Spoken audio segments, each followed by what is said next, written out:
be none of your crap. Oh, hi guys. I was just watching the G.I. Joe Resolute movie. You know, that new Cobra Commander is pretty hardcore. But am I the only one who's noticing that Storm Shadow seems to die a lot?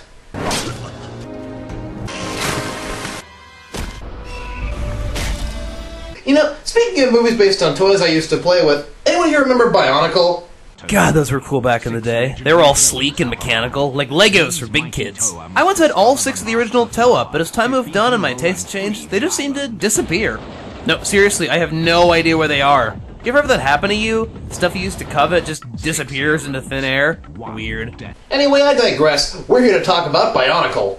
Long ago, there was an island full of mechanical, sapient people called the Tohunga, until lawsuits against LEGO forced them to change the name to the Matoran. They were created and ruled fairly by a deity named Matanui, and the Matorans named their island home after him. Things were pretty sweet.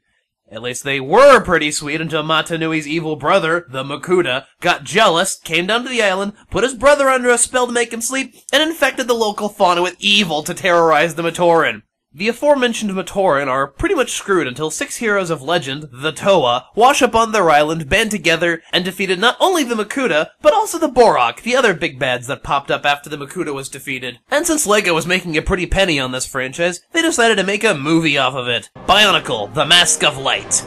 It tells the tale of the coming of the 7th Toa, the final defeat of the evil Makuta, and the hijinks that ensue in between. Is it a good movie? Well, it's on a YouTube review show, so the answer's kind of obvious, isn't it?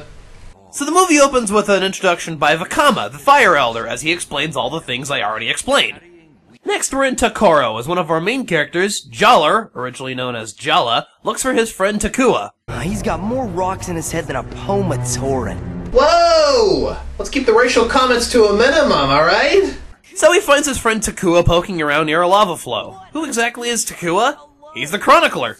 Who's the Chronicler? He's the one who chronicles. Duh.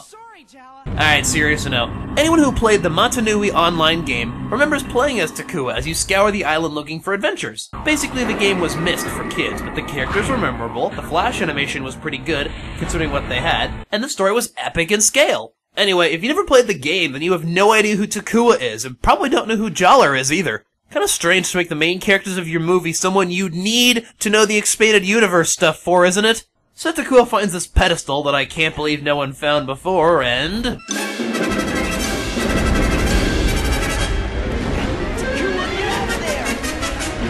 the confusion, Takua drops the rock into the lava, and a great Kohi mask reveals itself. What's a great Kohi mask? See, the Toa draw power from what masks they're wearing, and the gold ones are the most powerful. Fortunately, he's saved from a fiery death by Tahu, the Toa of, well, fire.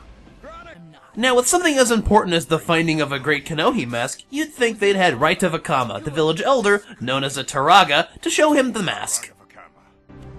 After you've won the Kohi match.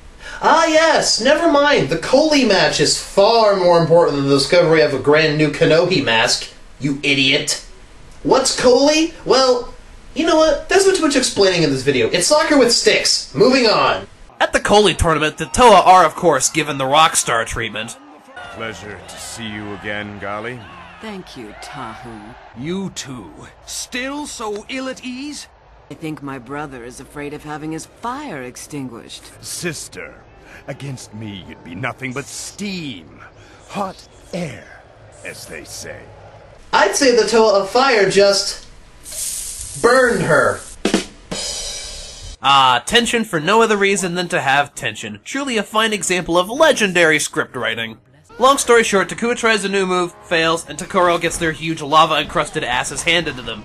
During the closing ceremony, the mask falls out of Takua's bag and what is he doing? Why is he doing that? So the Turaga translate the mask, and apparently it says the 7th Toa is coming.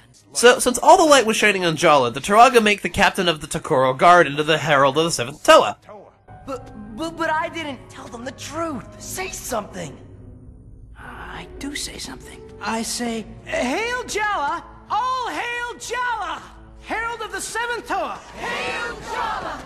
You know, this movie has a very interesting message. What it's telling me is that Takua is a responsibility-shirking douchebag, and in the Matanui online game, you play as Takua. So what this movie is telling me is that I am a responsibility-shirking douchebag. Not that it matters much since Jollar ropes Takua into helping him anyway. Cut to the underground lair of the Makuta himself, as he does a villainous monologue to his sleeping brother. He goes on and on about the Matoran and his will, and shattering destiny, blah blah blah blah, and then sends his sons, the Rahkshi, to destroy the Mask of Light. Two short dudes taking a magic golden thingy somewhere to defeat a great evil, while awesome heroes protect them, and the aforementioned great evil sends ugly, shrieking monsters to kill them.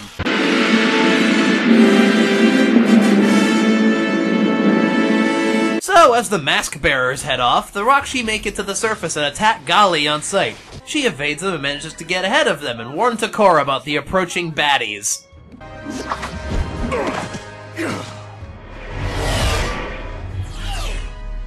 None have breached Ta-Koro's gates before, and none shall this day.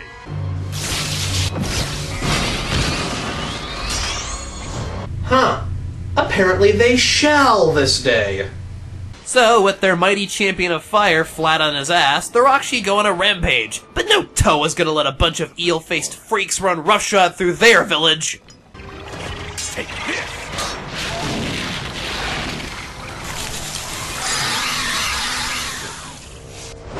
Good job. Doing what? Making his feet warm? Something you might be noticing about now is that the fight choreography sucks. These characters rarely use their weapons for anything other than shooting beams at each other, because I guess actually swinging a sword would be too tiring. Brother, be careful! Well, hurry up, Gali. Go help Tahu. What are you waiting for? Rahkshi!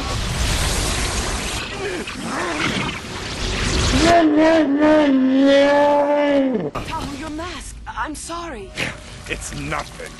So they evacuate the Matoran and escape the- Wait a minute! When was Ta-Koro so damaged that it fell into the lava? What the hell did we miss? We must remain united.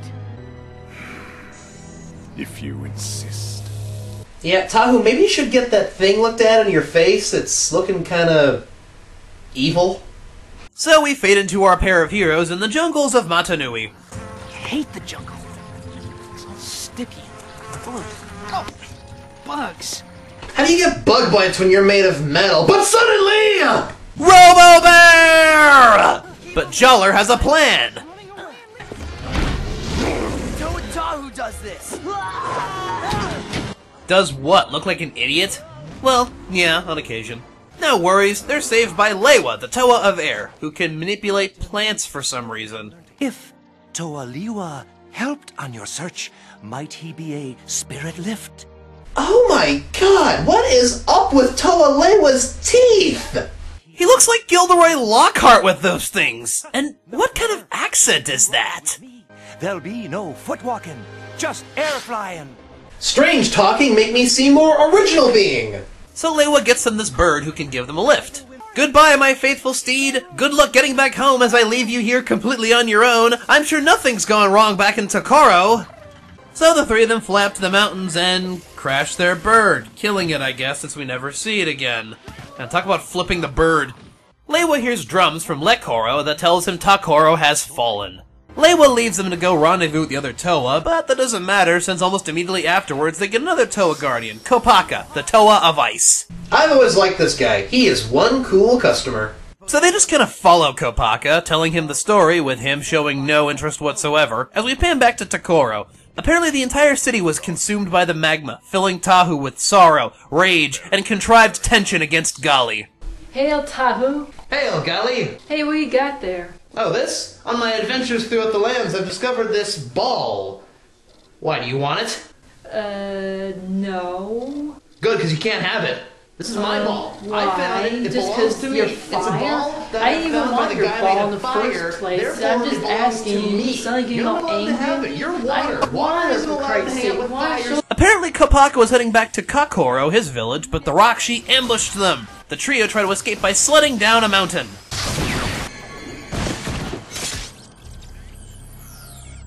Oh no! They've knocked Kopaka out cold! Cornered and without help, Takua does the only thing he can think of. Taking the mask and leaving Jollar behind. Don't mind me as I leave you behind to face the Rahkshi alone! What killed the dinosaurs? The Ice Age!